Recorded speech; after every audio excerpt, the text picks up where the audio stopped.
So welcome everybody to our second Saturday's poetry reading. My name is Dan Kerr. I wear many hats at All Souls, and one of the hats I enjoy the most is I get to be your moderator for these monthly poetry readings that are hosted by our Suffolk County Poet Laureate, Richard Bronson. One of the good things that came out of COVID, I know that's a strange concept, good things coming out of COVID, is that the poets have behaved their way into a new way of thinking. So think about it, when you used to do the live poetry, you get together in a group, how likely was it that the poetry would actually start on time? So here we do start on time, by evidenced by the fact that 18 of you are here. We do have a featured reader today, as we do every month. So if you would like to read in the open read portion of the program, please go into the chat box and just put your name. You don't have to write me a long essay, just put, I'd like to read, and I'll take it from there. And then what I will do when we get to the open read, I will call the people in the order that the names appear. So it will be nice. And if you want to read, go ahead and put your name in chat. Also, we're very inclusive here. So with Kathy monitoring me and Virginia monitoring me and Richard monitoring me, if we miss anyone who wants to read, who I didn't call upon, we'll go around once at the end. Everyone who's on the line who wants to read will get a chance to read. Please keep your microphone muted because the background noise, the barking dogs, the telephones, creaking doors and so forth can be quite distracting. We do believe strongly in this poetry series that feedback is a gift. So if you have suggestions, things that you liked about the program, things you didn't like, please send me a very simple email, danielbkerr@verizon.net. I regularly go over the feedback that we receive with Kathy Donnelly, who lines up the poets, and with our host, Richard Bronson. Planned agenda, Richard will have some opening remarks. He generally likes to read a poem at the beginning as well. Our featured poet from Shelter Island is Virginia Walker. We're very pleased and honored to have Virginia with us today. Remember what I said, you put your name in chat if you want to participate in the open read. We will have a period of time for the open read. After the open read, we'll bring Virginia back for an encore, and then Richard will conclude the program and announce who the reader is going to be in December. This program is one of several outreach programs brought to you by All Souls Church in Stony Brook. It is the church. These are all the different things we do in the community. I'm going to do a little bit different today. I'm going to start in the upper left-hand corner and work my way right. For those of you who have attended these things in the past, I'm going to do it in a slightly different order. The church, the doors of the little historic church on the top of the hill in Stony Brook is open every day. And when we're open every day, we collect food for the hungry. So we take that food to St. Cuthbert, to St. Gerard at the Mejia in Port Jefferson Station. There are a lot of hungry in this area. They tend to be invisible, but they're there. So our food we collect, we bring to the local Catholic church, which has a very large food ministry. They feed about 300 people. You'll see there, the next picture over there is a picture from the All Souls race, Souls for All Souls.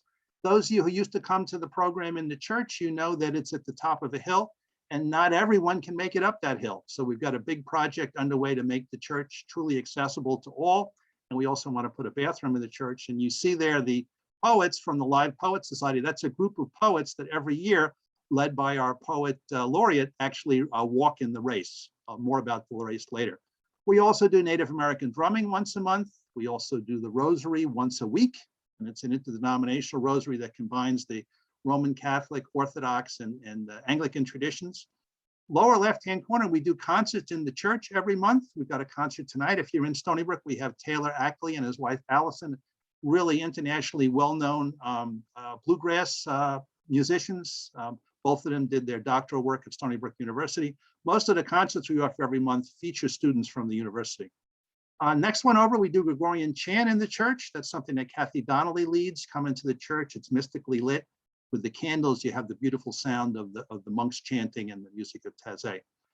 You see Robert next to Barbara, when that was the passing of the twig, when we went from one poet laureate to the next. We used to do this poetry in the church. At some point, we will return to the church. I don't know when, but we do continue to offer the poetry once a month. In the lower right-hand corner is our friend, poet Adam Fisher, Rabbi Fisher. We also do an interdenominational morning prayer service every Tuesday morning. And that was when Rabbi Fisher came and actually read the scriptures and delivered the homily during the service. So it truly is an interdenominational service. I mentioned the race. Here's the picture from this year. This is the annual 5K Race 2K Walk, and you can see every year we change the color of the shirt and change the color of the sign. So there's the group that went last year, and hopefully we'll get more the next year. This is something we do every year. So with that, welcome on behalf of the folks from All Souls, and I'll turn it over to Dr. Bronson, our poet laureate. Dr. Bronson, over to you. Got to turn on your mic, Richard. Well, good morning, everyone, and thank you for that introduction, Dan. And what a pleasure it is to actually be at this reading in this wonderful autumn day. You know, I started the morning at around 8:45 getting my COVID booster shot, which I recommend from a medical point of view. Anyway, we're in store for a wonderful reading, and what I'm going to do is what I've been doing previously. I'm going to read a poem. We have the LIPC has it's called a poetry flash, where a couple of times a month we get together on Zoom and choose poems of established poets and read them. I'll be reading one of those. I'm also going to read a poem from my new collection that just came out recently, in Perfect Knowledge. I'm going to start by reading a poem by Clifford Simic, or Simich, who is a well-known poet from Belgrade, actually, initially. He has an interesting, very interesting style with a little darkness to his poetry. This is called Evening Walk. Evening Walk. You give the appearance of listening to my thoughts, O trees. Bent over the road I am walking on a late summer evening, when every one of you is a steep staircase the night is descending. The leaves, like my mother's lips, forever trembling, unable to decide, for there's a bit of wind, and it's like hearing voices, or a mouth full of muffled laughter, a huge dark mouth we can all fit in, suddenly covered by a hand. Everything quiet. Light of some other evening strollers ahead. Long ago evening of long dresses, pointy shoes, silver cigarette cases. Happy heart, what heavy steps you take as you hurry after them in the thickening shadows. The sky above still blue, the night birds like children who won't come to dinner, lost children singing to themselves. Look at the darkness there. And I'm going to read a poem from In Perfect Knowledge, this new book. And that's the theme of the book. And you can look and think in different ways. As humans, we obviously live in imperfect knowledge, whether it's of ourselves, whether it's our religion, whether it's in medicine. We actually have to work and make judgments in the face of imperfect knowledge. And that's a major theme in the book. And I'm going to read the title poem. And I can talk about it shortly afterwards. In Perfect Knowledge. My toes wriggled skeletal within new shoes. Big one, big toe, little ones, as x-rays passed through me. No worry of Rankins or Rads. I stepped off the pedestal, laughed, and the shoe salesman smiled, said, look again if you like. And we both watched the goodness of the fit. My father, a general all-around doc, made use of x-rays too. How many chest films did he perform, set fractures under fluoroscopy, not realizing danger of overexposure, no lead to shield his body. In the end, did it matter? Heart disease caught up with him, his 100-patient days, not cancer. After the first coronary, his face a fractured moon, gray within the mist of a plastic oxygen tent. I thought he would break apart, never return to us. Before the lethal second blow, I saw him in the kitchen taking red pills from the fridge. Estrogen, he said, they tell me it's good for my heart. I'd grow breasts if I had to. Yes, yes, I hope then, but now, no, it wasn't so. So at the time, the theory of medicine was that women didn't suffer from heart disease until after menopause, and somehow estrogen protected them. That was the thought for people with coronary heart disease to take estrogen, but it turned out it promoted their heart disease. And it was just one example. So the book, it browses through different things. This was the most, I think, poignant poem.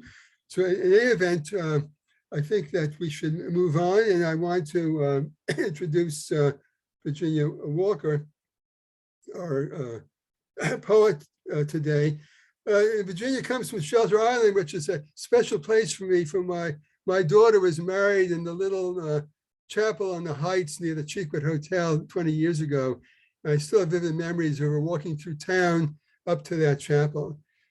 So Virginia has a PhD in British and American literature from NYU and has taught reading and literature courses in New England and Long Island colleges. And she's also interested in speculative fiction by women.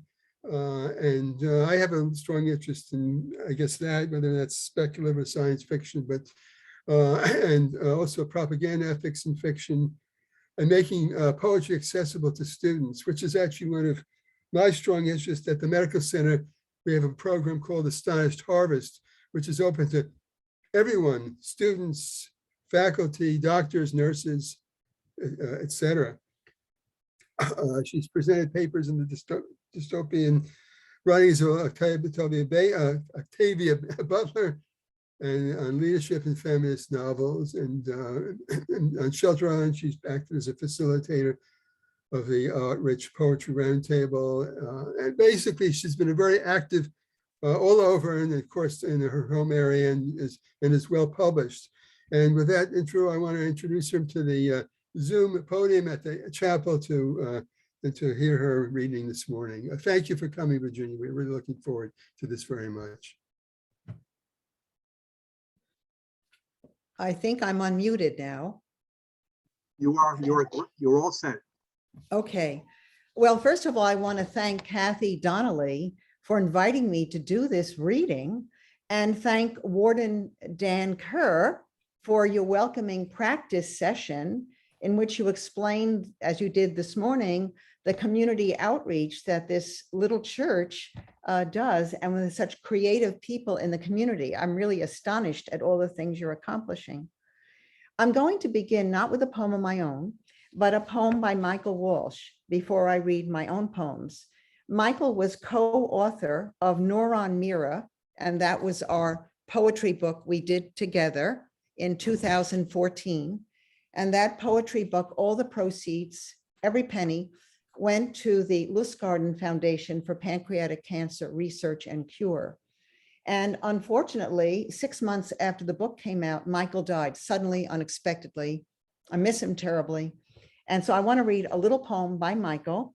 And I know that Kathy is including a poem or 2 poems by Michael in the new Pominoke Transitions.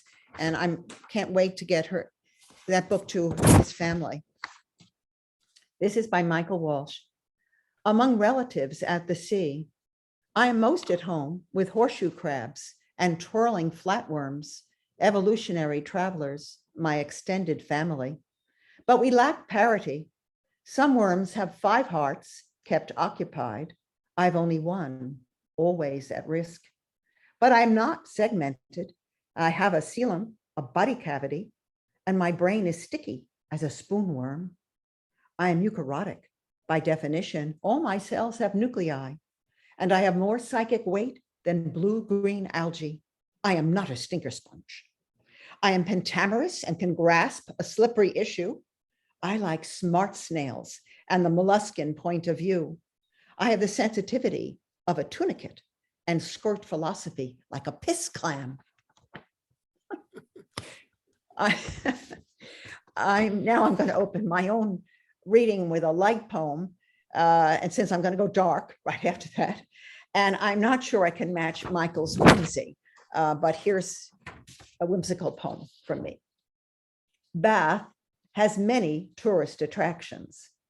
Morning, I visit the Austin Museum, where a new portrait is unveiled in dimity gown, her sweet smile all decorum.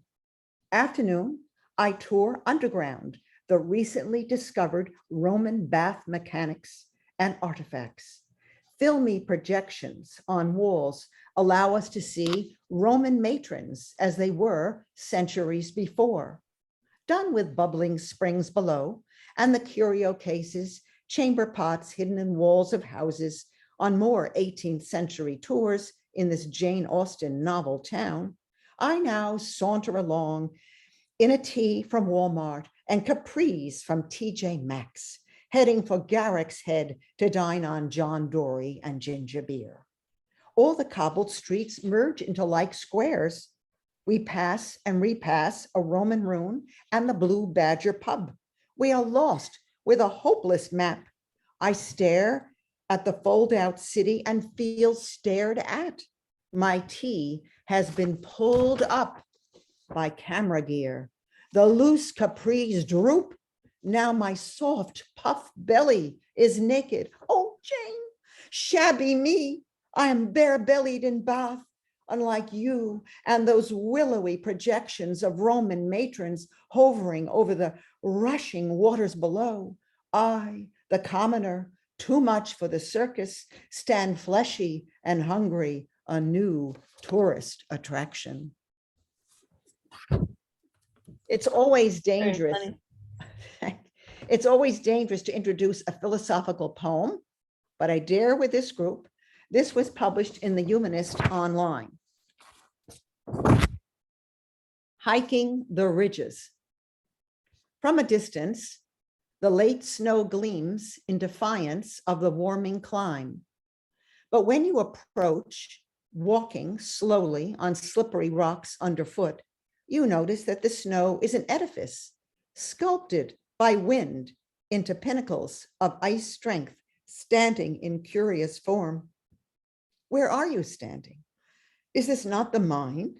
And you explore a world within of rock, an eternal planet of self? Your boots are now on air, and still you walk, for here alone, you part nets of neurons sealed to a scene of questing drama. Is your mind here, or are you the mind? Your arms move, your legs, you turn your head. You are a material spirit of many earths. Your mind inhabits all, every atom of desire, for you create yourself in every act, every thought. Choices hammer a contour. Your will inhabits decisions spelled in flesh. Your curious tabernacle is the unmelting self.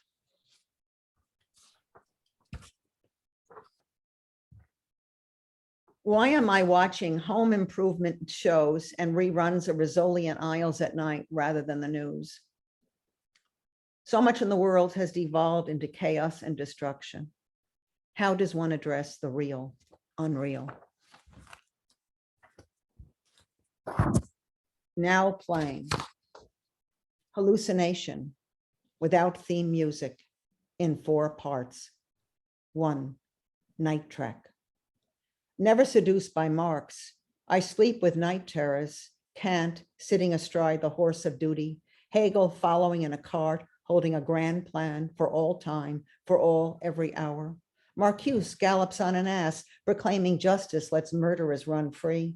And last, lying atop a Komodo dragon is Derrida, brandishing an eraser to critique and cleanse all literature. The medieval has returned without a church, just the doctrines as virulent as any promulgated by Pope or Savonarola or Thomas More. The woke zombies circle the arena, don black vest, and shoot all the non-believers, dictate what to say, where to live, when to travel, what to read, who can write, who can live. What damage ideas can do to all of us, what destruction a few professors have wrought, and still others follow. A world of pure forms ends in piles of bodies rotting in the sun. A world of pure reason ends in worship of savage instinct. What is the thinking being to do? Is there no exit from this track? 2, interlude for Danish Siddiqui, photojournalist. A truth seeker embedded with Afghans was abandoned after injury in battle, and the Taliban found him, an isolated man.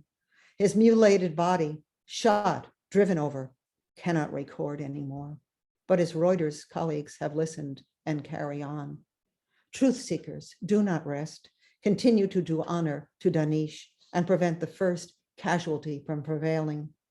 For the Taliban, the journalist is the first to be killed.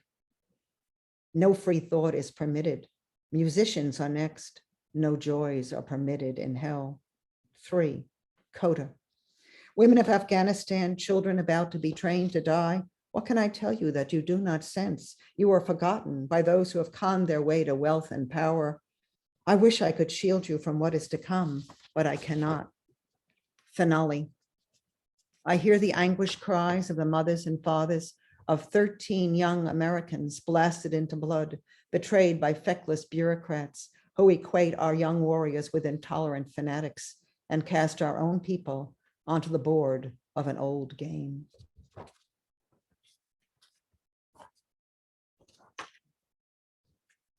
What I anticipated is not predestined, but it prevails. And there is a worse reel of everyday reports.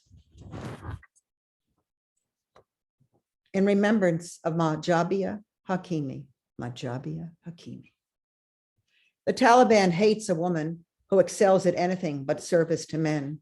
In Kabul, they beheaded a young woman, a Hazari, who played volleyball on a team of women. She was a beautiful, smiling athlete. She gloried in her existence. Let us remember her as we remember Hypatia, the mathematician slaughtered by mad monks. Any faith can be a vehicle for hate. We cannot look away from crimes done in the name of religious fervor. We cannot. We encouraged women to become free individuals, and we departed. What now is our obligation to these freed women who now live in fear?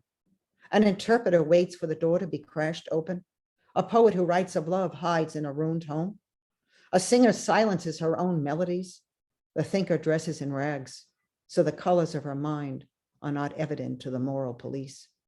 One by one, women disappear. One by one, they are executed. Which ones will you try to save?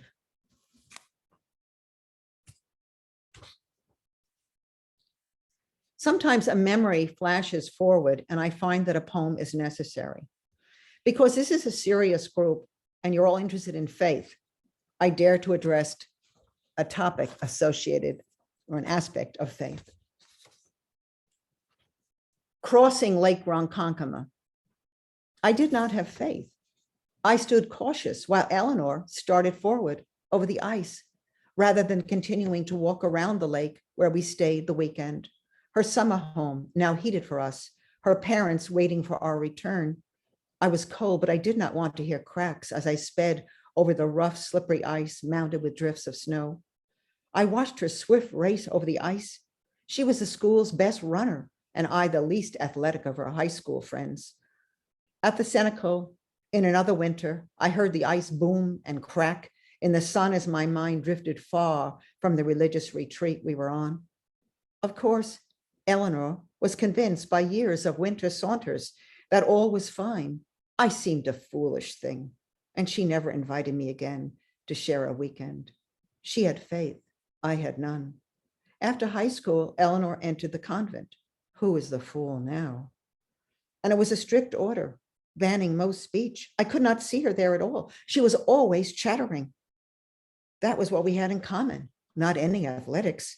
No, we loved to gush forth, excited by all we did. What was to become of her? When I was in graduate school, I heard that she had left the convent. So many of my classmates turned nuns were leaving, it seemed, all at once. Courage in numbers, I wondered. Eleanor and I both were redheads, and we had joked about tempers. How had she held hers in check all those years so confined? I had no faith, true, but what had she? What had made her race into the cold plains, bereft of warm passions? And when did she desire more than sacrifice? I saw her once, years later, when I was teaching at a university where she took graduate courses. She had married and had 4 children. There was little to say. We recognized each other. She was plump, probably no longer a runner, but she still gushed a bit. She looked calm. I realized, still walking around danger and the uncertain, no children, still no PhD, both my husband and I without faith. Many years later, I was at a wedding at the edge of Lake Ronkonkoma. It seemed a mud puddle, so small, so chained around with squat houses. Perhaps it was the heat and the wine, but the place seemed so small. Perhaps I did not have the imagination to see a full life in the constrained. Perhaps I could not imagine being a mother, taking a risk of ramifications. Perhaps getting a PhD was the assurance of a paved road home in winter. Perhaps that achievement crowded out imagined alternatives. For I am here in my late 70s, still walking on firm ground and reading my life away with grandnephews and nieces instead of grandchildren. I am here, and Eleanor is gone years ago, cheated in her run by a cancer, not by ice. And here's another memory poem. I've written many poems about my mother, but here's one about my father and history. Father's drum. My father ran into the backyard, banging a pot with a spoon. He was in a white shirt. He was jumping up and down. I stood tiptoe at the window. He danced and cried out to the trees. History came to me in joyful din. The war is over. The war is over. It really aged me on that one. The next poem, which was in Noor Mira, I have to set up a bit. It was written in 1989, and I address obliquely an issue screamed at us from headlines and accusations every day.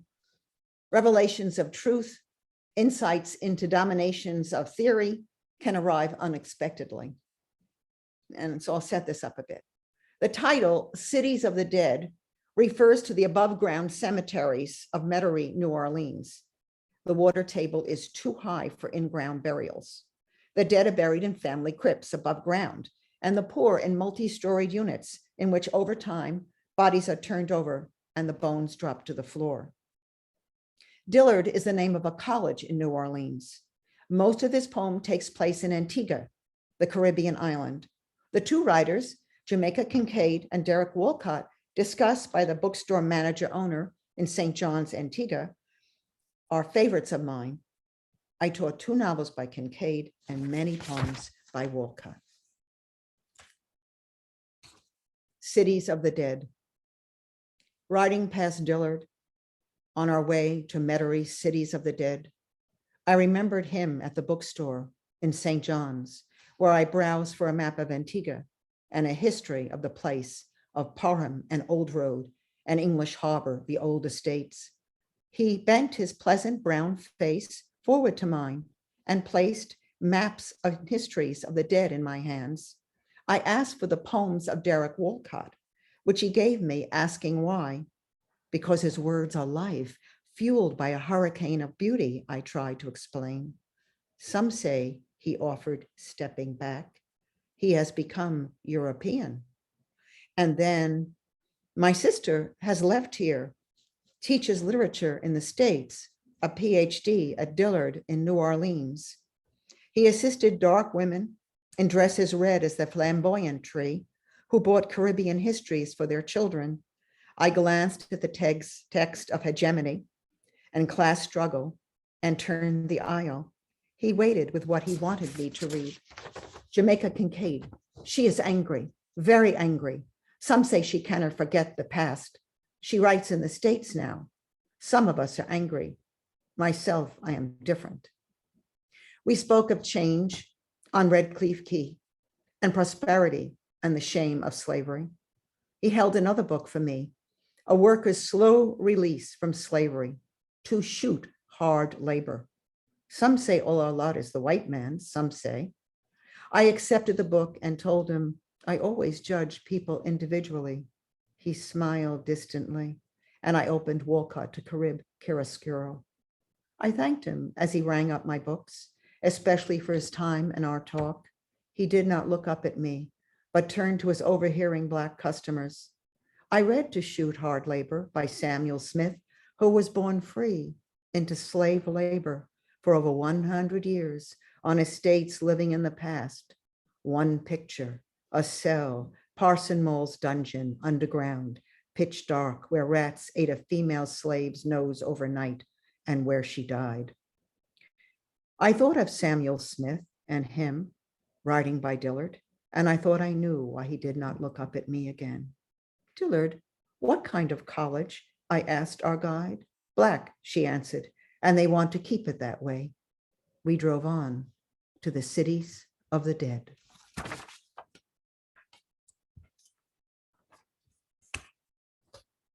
For my penultimate poem, I turned to nature for comfort.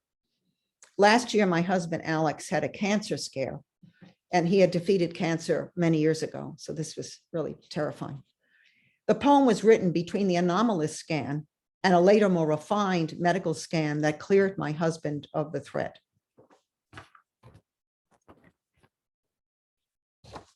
Lanterns of autumn. Sassafras is one, golden like a lamp in the night, sky darkening around its outline, fractaled. I stand where I intend to bury bulbs and weep for the fright in my mind's night, unconfirmed. Yet a scan, anomalous, pulls me back through the years to his cancer fight and then triumph.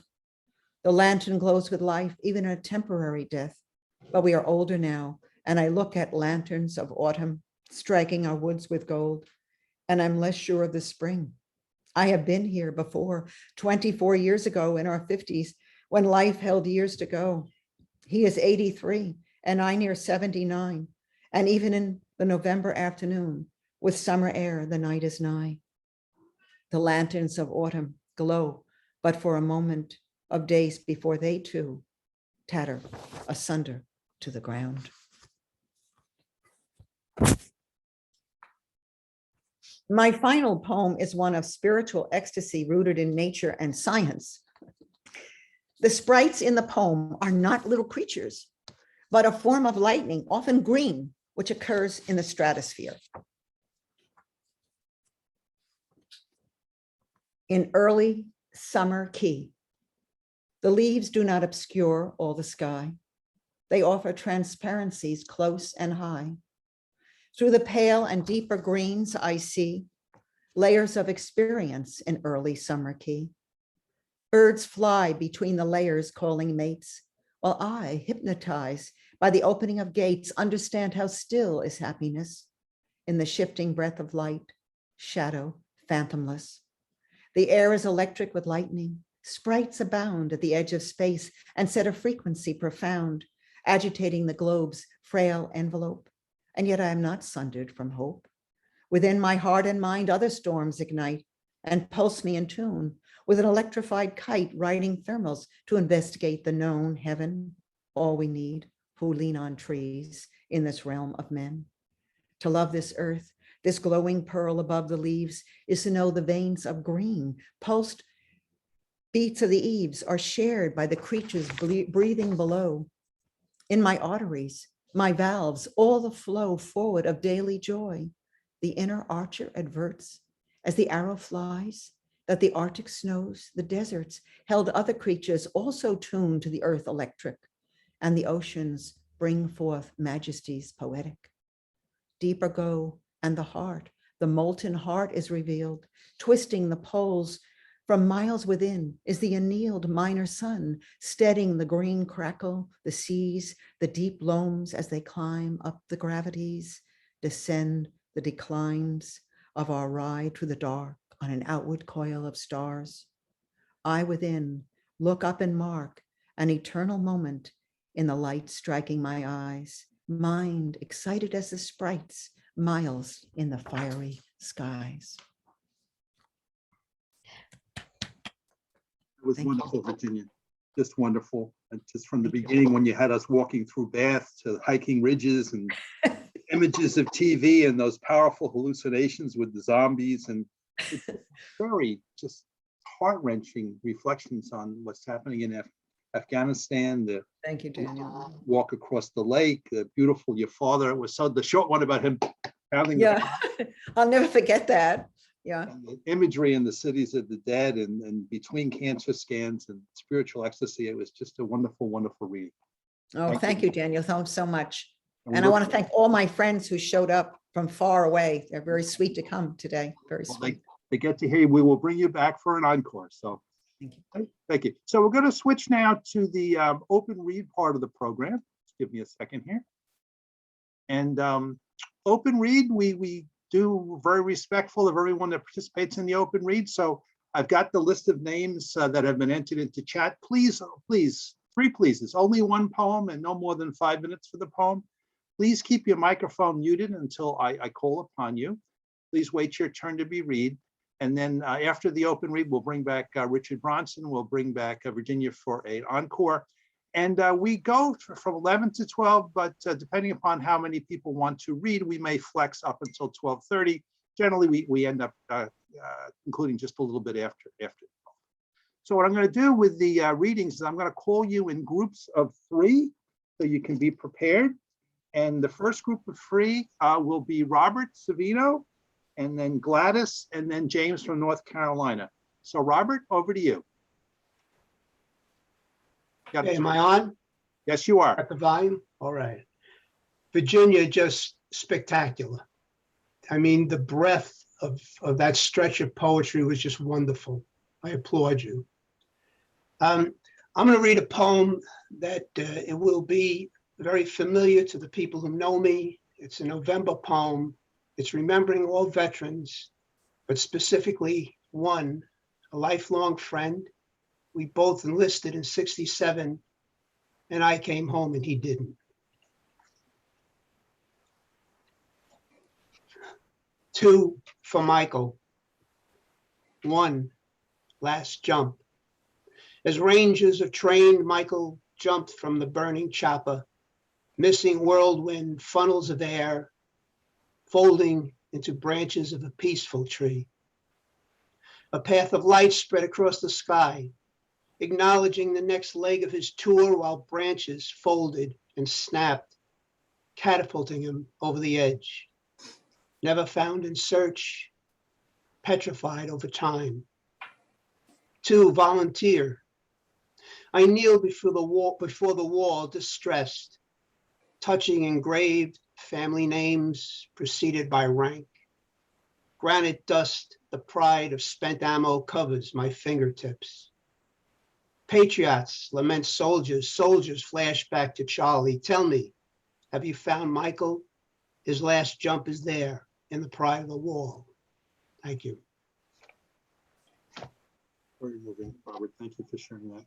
Very timely. Okay. Gladys Henderson, poet laureate, followed by another poet laureate. Gladys, got to turn your mic on. Yeah. Well, this poem was written several years ago in Maine when the leaves started to fall. And I guess it's equal to what's happening now. It's starting, the leaves are starting to fall finally. And I was trying to decipher what they sounded like. In the quiet, fishermen load their skiffs, take off in the early rise of morning, engines breaking the silence, bows separating the mist, only to have it closed again in their wakes, the warm lake and cold autumn air in concert. September, and the lake has begun its slow turn towards winter. Months have been falling away, its shoulders now rich with yellows and reds, swamp maple and birch leading the march of time's uncontested patterns. The first leaves have started to give way. Even in the windless air, they twist and glide, some cascading, others throwing themselves to the ground as if in a rush to finish. This morning, I tried to decipher the sound as they scuffle across the porch floor or land on the ground near my feet. Perhaps it's a grandmother's kiss, a quiet press of lips on a child's soft cheek, or a mouse that has found his way to our forbidden treats and crackled his way to pleasure. Or perhaps it is the memory of summer's desires fallen from the trees where feet might find them again and remember. Thank you. Thank you, Gladys. I'm looking out the window and seeing the falling leaves. It's like a good synergy with that beautiful poem. Thank you for that. Hey. James from North Carolina. that my southern accent okay coming through? Yes, Okay, mine is from Life of a Cat. From Life of a Cat, much can learn. Never have seen one with a sunburn. Our cat, which we have that does exist, became bright, becoming ventriloquist. Took mute test and great grade he made. To write poems even had tried to persuade. Sweet and low chariot was met by a mew, and what I am about to learn no one knew. In our house, cat is with humble place to live. Sufficient food and water to him we will give. But when he wants to eat by himself alone, likes ice cream served on a crunchy cone. thank you. Thank you. That was great. Good reflection on our four-legged friends. Okay, the next group of three, we have Rabbi Fisher, we have Karen, and we have, I believe it's Sarah. So Adam, over to you.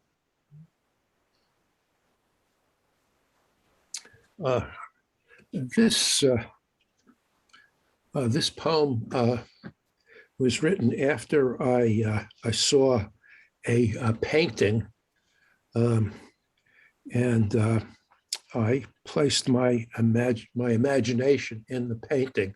By the way, I just wanted to say that Ms. Walker, Dr. Walker, I'm just in awe of your bravery in sharing some very, very painful scenes and and telling the truth. I think that's extraordinary. Rarely hear that in poetry or in literature. But in any case, this is the poem. What can I do? A woman wearing a pink blouse, orange skirt, sits opposite me with her hands in her lap.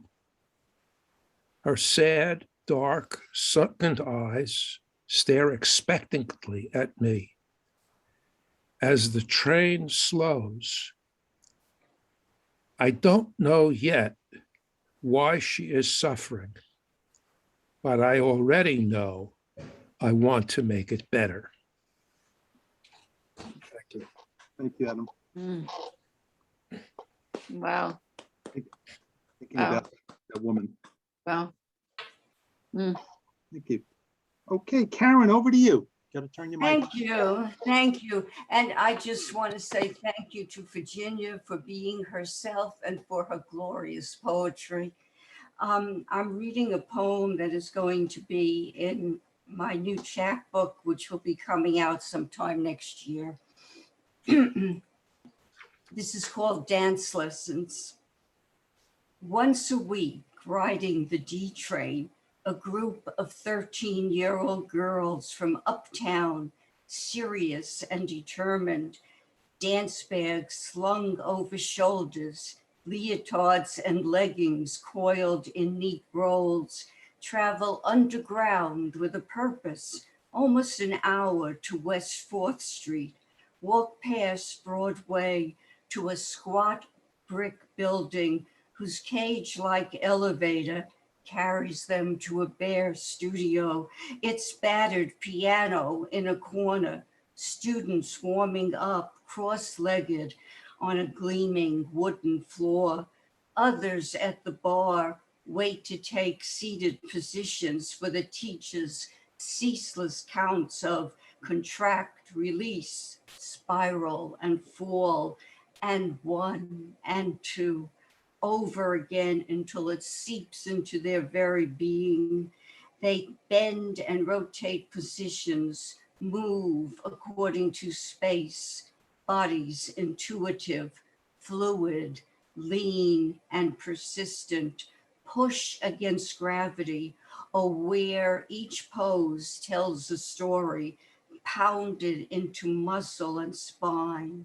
Pour grace and strength into every inch of concentration, gather all they can of speed and desire, inhale deeply, glide through thin air until grounded, centered, still. Thank you.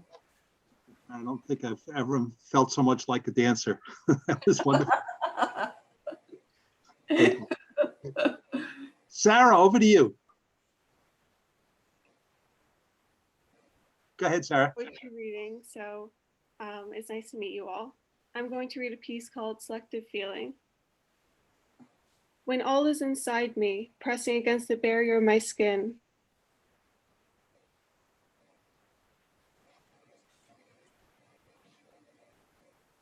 I'm sensitive to light, so I put out the sun with my thumb, pulling the skin back to reveal the flesh of a clementine, tongue tracing the small pockets of nectar, the smooth yet bumpy surface roped in white veins looking promising, but the juice is underwhelming. If the arsonist in me replaced the benumbed distinguisher I hate to be, then maybe the juice would be sweet. Now how'd this all get inside of me? I let it through my gates, though I can be picky with my guests, exclusive with the feelings I create on a day it's not a free-for-all. I suppose I choose them on my walks, picking up my company along the way, usually seeking them right before their bloom, giving up my soil for their takeover. I pocket the rosebud until it overgrows, its thorns scraping my skin as it creeps upwards. I may decide to clip the stems, snipping away at the botanical barbed wire with my shears. But it wouldn't be by surprise if I shall decide to ignore the scruffs and enable the grow until they reach my ear. Thank you. Thank you, Sarah. Very powerful imagery. Okay, so next group of three is Vivian, and then Sherry, and then Dan. So Vivian, over to you. Thank you.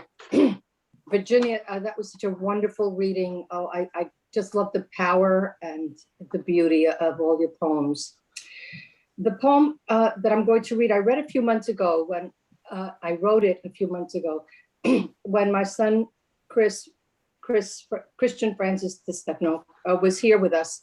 He was helping us because I was about to have surgery and couldn't move my right arm very well. It turned out okay. So this poem, I decided to finish it a couple of days ago when I listened to Vanessa Nakote from Uganda. She was speaking with Ari Shapiro in Glasgow at the Environmental Forum. So this is my poem, Each Drop. My son, namesake of the great St. Francis, who understood the interconnected web. Another namesake, Francis, leader of the flock, El Papa, who respects Earth's mama. My Francis fears my chores will cause me injury. Insists that he carry the water to my garden. Buckets of pure water drawn from the sultry basement air and pumped through channels to my recycling buckets. He fears my system might cause his aging mother injury, insisting that the cost is not commensurate with the gain, declaring that the buckets are mere droplets to Earth's needs. Son, the weight of my efforts or injury they might incur are slight in light of what my sisters bear. Women walk miles to find their babies' drink, pails balanced on heads and children strapped on breasts. They bear the weight of peril to sustain life itself. I, garden dilettante, savor my own fruits, while they face men's weapons, be they arms or fists or genitalia forced into their very being. How small is my risk compared to what they encounter? A mere droplet in the struggle to survive. Droplets form the rivers, streams, and oceans. Each act to heal and make the whole world better connects us to the global family of beings. Beings who know that doing nothing cannot be the path we choose to take. The fecund sisterhood that looks toward our tomorrows, sustaining what we can of Mother Earth, demands we pause and ponder our own actions. Our efforts can be great, as Rachel Carson's Francis Moore LePay's and our young heroine Greta, whom we see today. Small habits that we follow every day sustain life-giving water for our sisters, so that the children who form within their wombs taste the milk that flows from my sister's breasts from the moment that their eyes behold the first light of day. Mother Earth has housed and fed us bountifully. May we enjoy and treasure the bounty that she gives. And like my son, whose soul flows with empathy, may we take care of our Mother Earth and all that she provides. Thank you, Vivian. Very, very, Thank you for the opportunity. very timely. Okay, over to Sherry. Hi, everybody. First, just want to thank you for your vulnerable artistry, Virginia. I am so moved by your pieces, and I look forward to hearing more from you. I was going to read something else, but in light of Vivian's sharing, I'm going to read a piece called Rhythms, which was honored with a 3rd place at the Long Island Fair this year. It's a meditative piece, and you know, I'll let it speak for itself, but Vivian, you made me think maybe I should read this instead. So Good. it's called Rhythms. Imagine paddling into Bayard's marshes, ripples lap against our kayaks, breezes in sight, sea grass billows as herons dip and swans saunter by.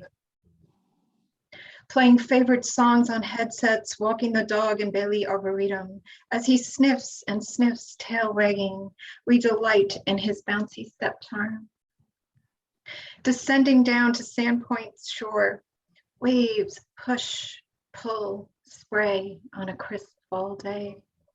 Season our senses as fingertips brush stones, etch patterns into sand there.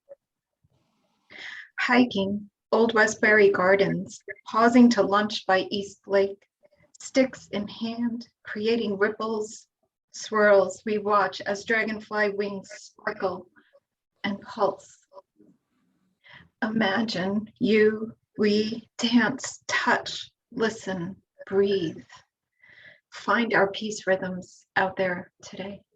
Thank you. Thank you, Sherry.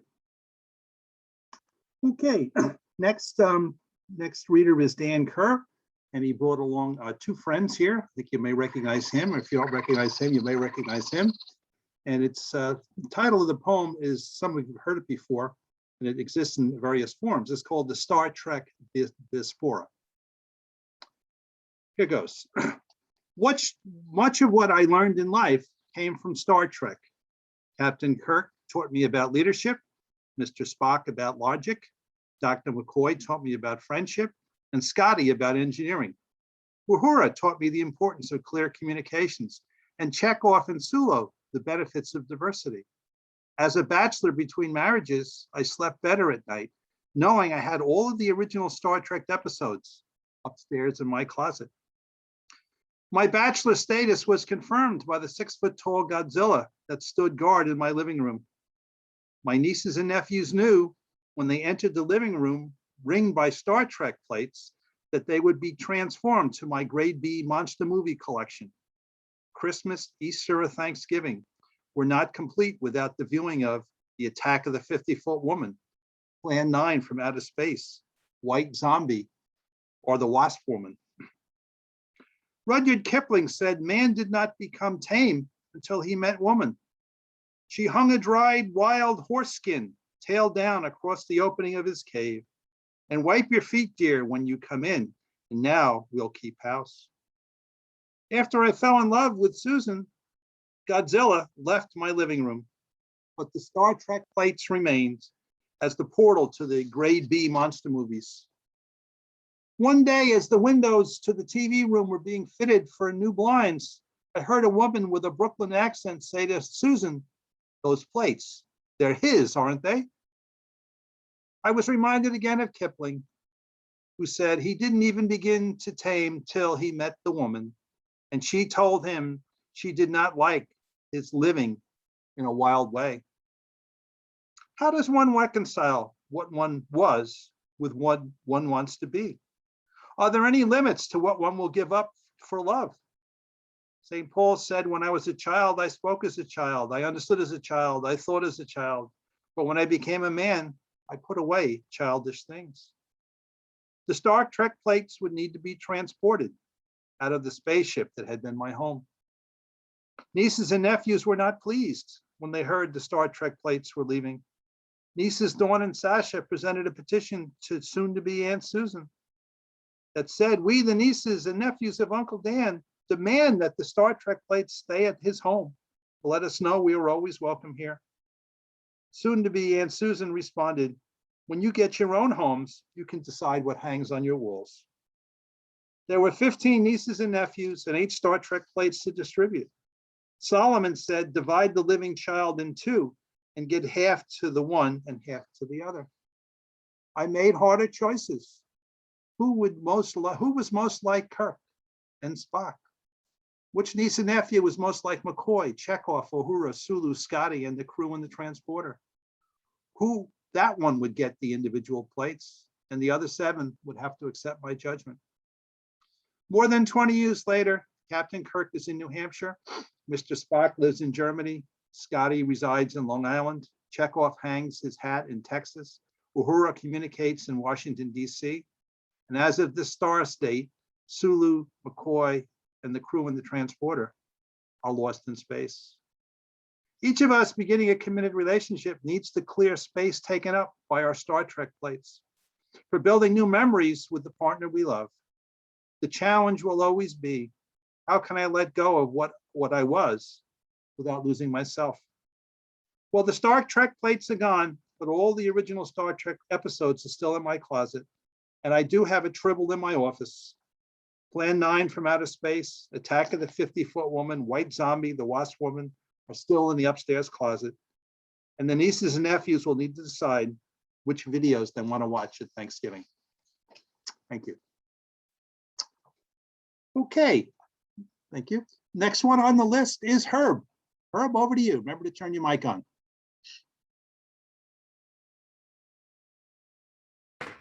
Okay, I think I got it, right? Yep. Okay, good. All right, autumnal for my late, I was afraid of this. I live close to the Farmingville firehouse. Do you hear the fire alarm? Yeah, it's probably, I don't know how long that might last. Maybe we should go to another reader. No, it stopped. Go ahead. Oh, okay, all right. Let's see. It takes a minute. Oh yeah, it's 12 o'clock. It'll stop. Yeah, it's the 12 o'clock announcement. All right, autumnal for my late espoused Saint Lorenda. Soft amber sunlight falls across the reddening October trees that barely sway before a breeze as warm as summer.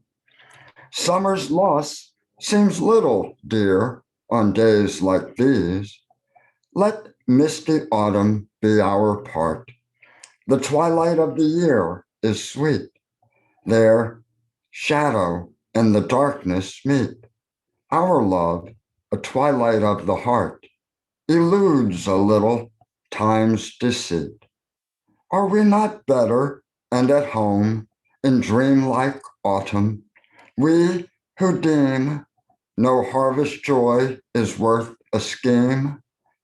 A little while, then night's dark zone. A little while, then let us dream. Beyond the pearled horizon lies dead winter's night. Awaiting this, we'll garner our blessed hour of bliss. Too soon, life turns from us and dies, following one November kiss. Thank you. Thank you, Herb. Another beautiful tribute.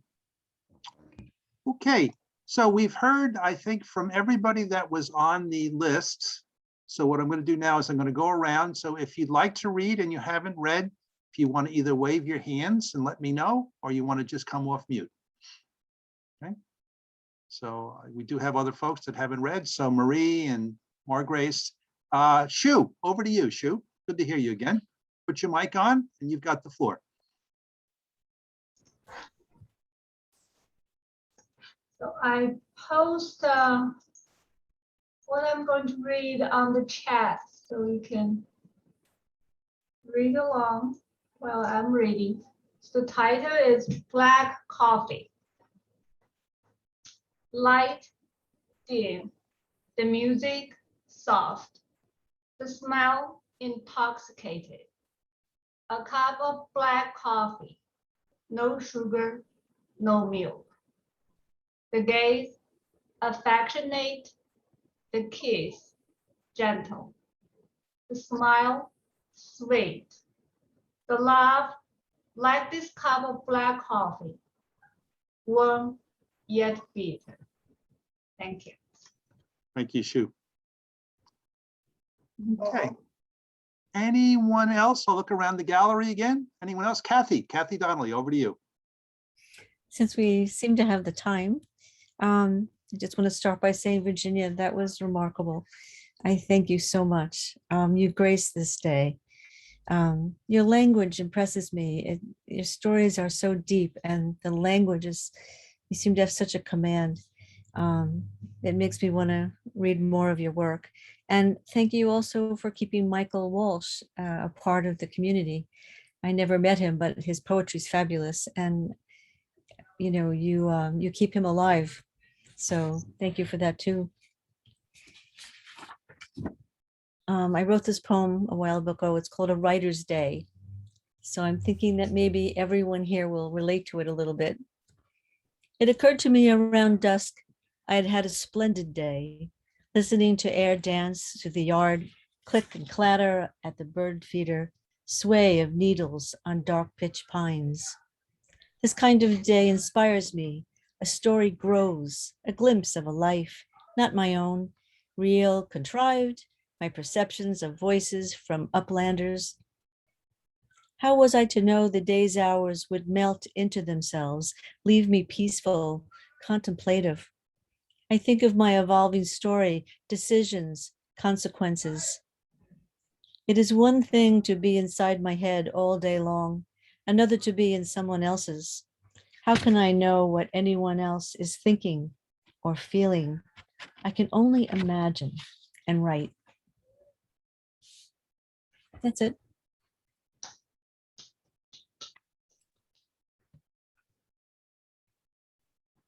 Unmute. Thank you. Thank you, Doctor. Anyone else wants to read? Either just wave your hand if you're on video or just come off mic.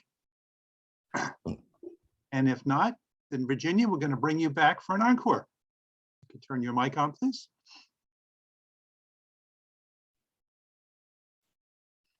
Well, thank you, Daniel. And I also want to thank all the wonderful readers. I wrote something on each of your poems. It's much too much to go through. But obviously I listened and I took away certain things. I was especially intrigued that my visual artist friend, Gladys, was looking for sound. Usually I see so many things in her poems, but this time it was the sound. So thank you all. My encore poem returns to nature. And this was the title poem from my first poetry book. I believe that was 1984. And I want to read this poem now, remembering Anne Hammond. Anne Hammond of Sag Harbor and Southampton, and more recently of Maine, died last weekend. She was a wonderful poet. Some of you might know her poetry book. She had about 6 of them. And she read at Caneo's a lot, and she was with the East Hampton, the Southampton and East Hampton poetry groups, and maybe you know of her. And tragically, we lost her. Beautiful woman. This is The Sacrifice of the Lilies. I have never hunted deer with gun or arrow, and my blood quivers at deer heads on lodge walls, or fox or bear or cat, all the same. Slaughter kills my sense of similarity to their breathing and breeds a sorrow. I used to dream I was a deer, felt the fur encase my quick limbs, felt the ballet tread beneath, felt the ears circle to a danger from sheath, felt the lunging race of flight, felt the dog wind of chase. One starless night in a summer, walking an overgrown path, I came upon a buck, he and I unaware of the trespass, until my alien scent made him snort and shy at impasse. We both steadied in the silky air, I wary of his wrath, but he merely turned away from me at a slow stalk. In the black night, only the leaves told of his leaving, only my animal eyes, tuned to the pebbled path glimmering, caught his strength, his motion, his rack's fork. At dusk, especially in autumn, I wait for the deer. Usually 2 or 3 at a time, they appear in my garden.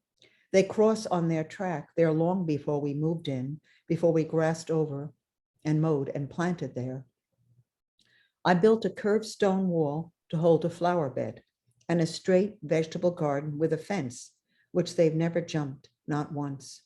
It is on the stone wall and flowers they tread. My irises, my pinks, they ceaselessly eat each spring, and circles cloven press around each plant's crown. Bloodroot and bluebells nip to the quick, all down. Yet most of the plants forth from the ground respring. Only the lilies, topped, devoured, remain decapped. My sacrifice to the deer, whose mayhem I hold bad luck. But the dream returns, and the night meet with the buck. The sacrifice of the lilies becomes small offering wrapped in green stalk and bright bud promise for brother in blood, for kin, for dusk walker, for the leap that makes the heart blood. You've been a wonderful encore. Thank you. Dr. Thank Bronson. you, Dan, for inviting me. Everybody, you're all Yeah. wonderful. Thank you. Thank you Had a so wonderful much. time. We're just so fortunate to be here and hear your read, and I'm just repeating, the range and depth, intelligence, and your observational skills is just remarkable. Thank you, And I think what's most important is this is recorded so we can savor, Oh, good. and explore those poems beyond the initial reading. It was just wonderful. I thank you. It was very Thank you, special. Richard. Thank you. Thank you, everyone. Daniel, and of course, Kathy for inviting me. Everybody, and all my wonderful friends, Mary Grace, Roger, all for coming. Yes. I think I just got cut off. Well, I'm going to mention who's going to be coming up next month. A friend and one of the active members on the board of the Lawrence Poetry Collective for a number of years at Lurs. And he's just been he's an editor, one of the editors for the Lawrence Quarterly, and just on the scene for many, many years in our community. And very erudite, wonderful voice in reading his poems, and actually a wonderful singing voice too, and just a very special person. I'm really looking forward to December 11th, being with us that day.